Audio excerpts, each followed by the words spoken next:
প্রায় 3 কোটি টাকা গেছে। যে দুটো ক্রাইম আমি বলছি ম্যাক্সিমাম 3 কোটি টাকা গেছে। ওই একই রেসপেক্টে প্রায় 1.5 কোটি 2.5 কোটি এগুলো গেছে। মানে ওই সেম মোডাস অপারেন্ডির উপরে প্রায় 10 কোটি টাকা উইদিন 2 মান্থস চিটেড হয়েছে। আর একটা মোডাস অপারেন্ডি যেটা সেটা হচ্ছে ম্যাক্সিমাম 1 কোটি টাকা হচ্ছে। দুটোর মধ্যে হচ্ছে একটা আপনারা জানবেন যে ফেডেক্স কল, মানে আননোন কল থেকে নিজেদেরকে পুলিশ পরিচয় দিয়ে, যেটা আমাদের নর্থ থানাতেও কেস হয়েছে। ওই সেম মোডাস অপারেন্ডিতে আমার থানাতে একটা কেস হয়েছে, ওটাতে 1 কোটি টাকা গেছে। ঠিক আছে, মানে উনি মেবি ইউনাইটেড নেশনে কাজ করতেন, রিটায়ার করার পরে ওই টাকাটা ওনার ছিল। তো ওনার অ্যাকাউন্ট নাম্বার পেয়ে ওনাকে ফোন করেছিল এবং নিজেকে ইনফর্ম করছে আমি আর্মির অফিসার আছে, আপনার এরকম অ্যাকাউন্টগুলো সাসপিসিয়াস আছে, বেশ কিছু সাসপিসিয়াস ট্রানজাকশান আছে, আপনি এটা করেছেন কি করেননি। তো বলছে না আমি এসব করি, যদি না করে থাকেন তাহলে একটা কমপ্লেন রেজ করতে হবে। তো আমি আপনাকে ওটিপি দিচ্ছি, আপনার যত অ্যাকাউন্ট আছে সেগুলো লিগাল কিনা আমাকে ভেরিফাই করতে হবে। আপনার যত অ্যাকাউন্ট আছে সব অ্যাকাউন্ট আমার অ্যাকাউন্টে ট্রান্সফার করুন, আপনার যদি ঠিকঠাক হয় আমি আবার আপনাকে রিফান্ড করব। আমার টাকা আমি কেন দেবো? তখন ওনাকে ইম্পোজ করার জন্য ওই অ্যাকাউন্টে হোয়াটসঅ্যাপে নিজের ফটো দিয়ে ভিডিও কল করে এরকম এই মোডাস অপারেন্ডি কিন্তু এখন র্যান্ডাম হচ্ছে সমস্ত থানাতে, এবং এটা প্রতিদিন প্রায় রেগুলার বেসিস 4-5টা রিপোর্টিং হচ্ছে। অ্যাওয়ারনেস করার জন্য এখন অনেকে টাকা পয়সা দিচ্ছে না, কিন্তু ম্যাক্সিমামই কিন্তু সিনিয়র সিটিজেনরা এই ভয়ে যারা একা থাকে কি করব না করব। আমার একটা বন্ধু আছে, ও 38 ইয়ার্স ওল্ড, ও ডক্টর, ও ট্র্যাপ করেছে। লাস্ট উইকে একজন ডক্টর এসে উনি 46 লাখ দিয়ে দিয়েছে।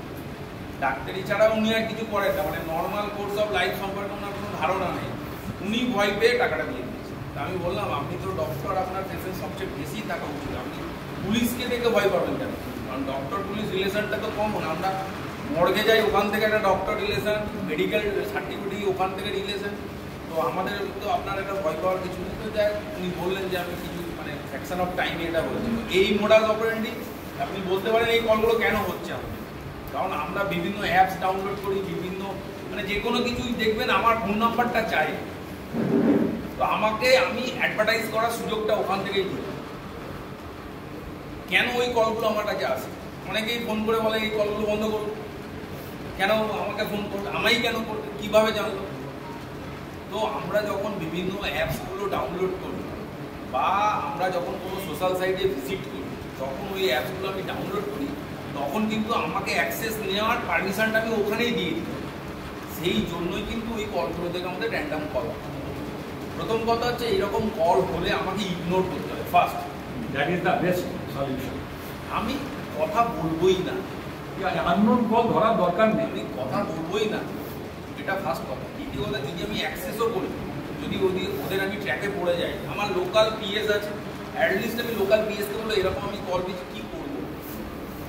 নচেত সাইবার ক্রাইমের যে ফি আমাদের নাম্বারটাকে ওখানে ফোন করুন, কেউ না কেউ আপনাকে ট্রাফিক পুলিশকে জিজ্ঞেস করুন। এটাকে শুধু আপনারা যারা আছেন তারা নয়, এটা সার্কুলেট করতে হবে। কারণ আমি দেখছি যে এত অ্যাওয়ারনেস করার পরেও, সবাই সচেতন হওয়ার পরেও ঘটনা মানে ম্যাক্সিমাম হচ্ছে এই ট্রেন্ডটা চলছে, এবং ম্যাক্সিমামই আমার কাছে কল হচ্ছে যে আজকেও আমি রিপোর্ট পেয়েছি। প্রথম আমার বক্তব্য তাকে টাকা দেননি তো, মানে আমিও কুমড়ে গেছি এত টাকা মানে মানে চিটেড হওয়ার পরে আমার প্রথম কোয়ারিজ থেকে কোনো টাকা দেননি তো। যখন শুনি যে হ্যাঁ টাকা দিয়ে ফেলেছি, কেন দিলেন, তাহলে আর এলেন কেন, ঠিক আছে চলুন কেস করুন। এটা আমার প্র্যাকটিস আছে। তো এটা আপনাকে প্রথম কথা হচ্ছে এরকম অ্যানোনিমাস কল কেন আসে সেটার কারণটা বললাম। আমরা র্যান্ডাম অ্যাপস ডাউনলোড করি, র্যান্ডামলি আমরা অ্যাক্সেস করি বিভিন্ন সাইটে, আমি নাম এটা করবো না, যদি আসে আমি কিন্তু ডেটাবেস থেকে কিনে নেয়, অনেকে নাম্বার নিয়ে নেয়, একদম এটা একটা আছে। সেকেন্ড যে ট্রেন্ড আছে সেটা হচ্ছে আপনার স্টক এক্সচেঞ্জে ইনভেস্টমেন্ট। এটা সিনিয়র সিটিজেনদের সবচেয়ে বেশি অ্যাটাক করেছে। কীরকম, আমার আর কোনো কাজ নেই, রিটায়ার হয়ে গেছে, অনেকগুলো টাকা কিছু একটা ইনভেস্ট করি। ওল্ড ইন্ডিয়ার চাকরি করছে, গৌতম আদানি আর আমাদের আম্বানি বলছে আমি তো লট অফ পার্সন যারা এত আছে স্টকে ইনভেস্ট করি। তো স্টক সম্পর্কে যাদের মিনিমাম অ্যাক্সেস আছে, এরকমও হয়েছে যারা ব্রোকার ইনভেস্ট করে তারা ট্র্যাপ হয়েছে।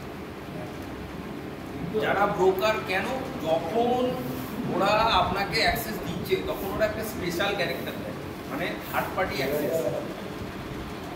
এই অ্যাক্সেসটা দেখবেন বেসিক যে ওরা অ্যাপসটা ডাউনলোড মানে আপনাকে রিড করায় একদম সিনোনিমাস, বা শেয়ার সম্পর্কে যারা খুব ওয়াকিবহল তাদেরই ওরা ইম্পোজ করে, ওদেরই ফটো দিয়ে, তো লোক ওটাতেই কনভিন্স তো ওই ফটোটা দিয়ে বলছে, ওরই নাম বলছে, ওই ইনস্টিটিউশন বলছে আমি ভিড়ে গেলাম। তো আমি একটা জিনিস দেখেছি, যারা স্টকের অ্যাপ সম্পর্কে ওয়াকিবহল, যারা ইনভেস্ট করে সেই লোকগুলোই এর মধ্যে ট্র্যাপ করছে। আর যারা হঠাৎ করে রিটায়ার হয়েছে, অনেকগুলো টাকা কি করবো, কোনো কাজ নেই, একটু ইনভেস্ট করি, একটু শেয়ারে ইনভেস্ট করি। এই যে অ্যাপসগুলো, যে লোকগুলো আপনাকে ফোন কেন 90% ফেক, 90%। সবচেয়ে বড় কথা, ফেসবুকে আপনার পপিং আসছে, আমিও পাই, আমার সময় নেই, আমি ওটা অ্যাক্সেসই করি।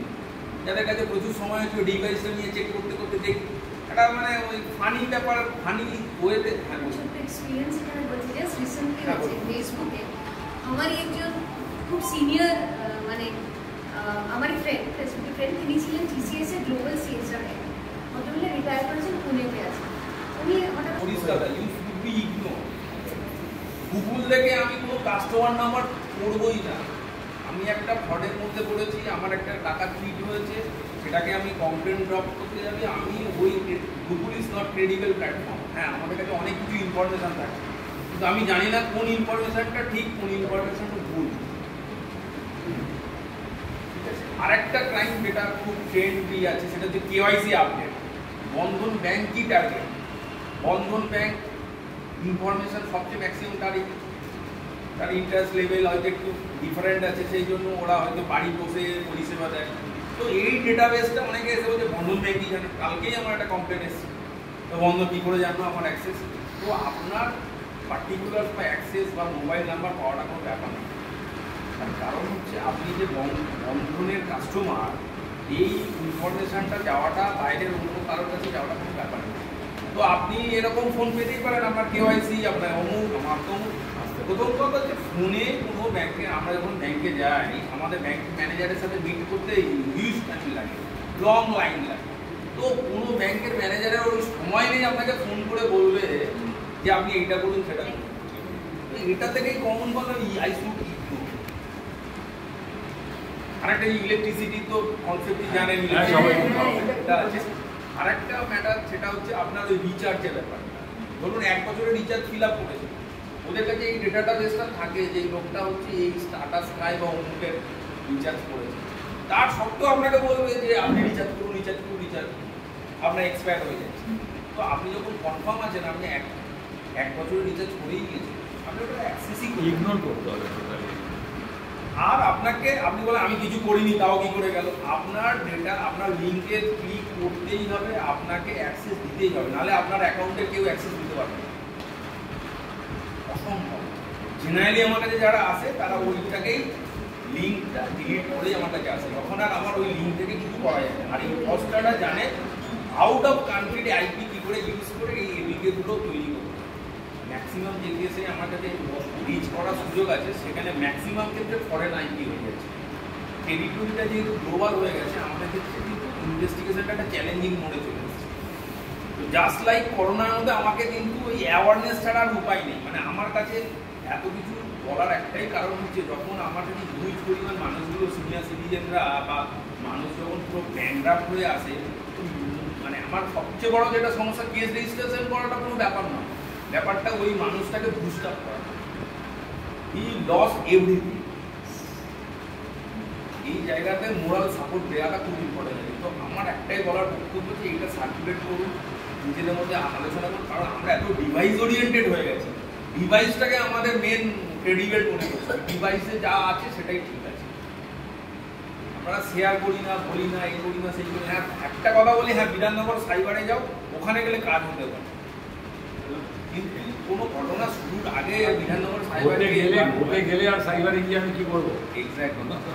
তো সেইটা আমাদেরকে দেখতে হবে, এটাই আমার বলা। কেস আমাদের আরও বেশি কিছু মোটা তখন আমি ক্রাইমের প্রিলিমিনারি জায়গাগুলো বললাম যে আমার কিন্তু ওই হ্যাঁ এটা ঠিক। আরেকটা জিনিস হচ্ছে আমি তো অ্যাকাউন্টে দিয়েছি, একটা ফোন এলো, আপনি কেন ধরতে পারবেন না?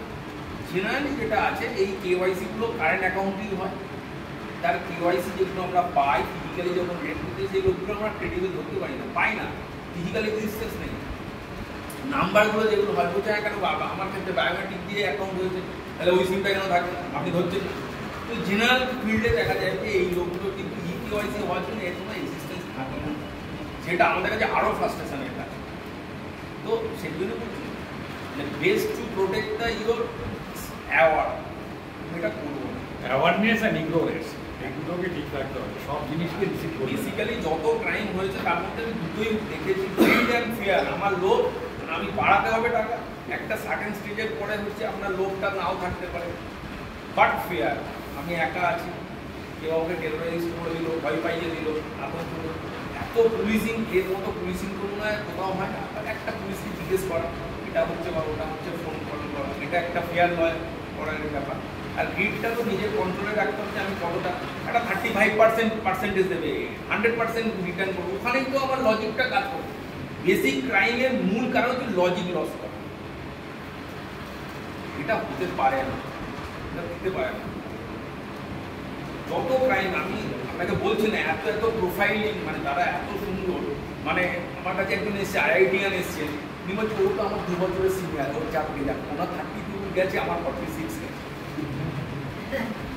মানে এরকম ভাবে উনি আমার 2 বছরের সিনিয়র ছিল, আর উনি 32 দিয়েছে, আমি 46 দিলাম, ব্যাপারটা এরকম। জাস্ট আই নট জোকিং, আমি বললাম যে আপনার কাছ থেকে টেকনোলজির জন্ম দিয়েছে, দুঃখে বলা আপনি টেকনোলজির জন্ম দিয়েছে, আপনার শত শত ছাত্র থ্রু আউট ওয়ার্ল্ডে ঘুরে বেড়াচ্ছে, আপনি আমার কাছে এসেছেন, আমি আপনাকে হেল্প করবো, আমি কতটুকু পারবো, বাট ইজ মাই মানে মাই এক্সপিরিয়েন্স। সেই জন্য বলছি এটা সার্কুলেট করুন, এরকম কোনো লিঙ্ক বা এরকম কোনো ফোন আপনাকে বিরক্ত করবে। আর বায়োমেট্রিকটা লক করা যায়, লক করে রাখতে পারে প্রত্যেকটি।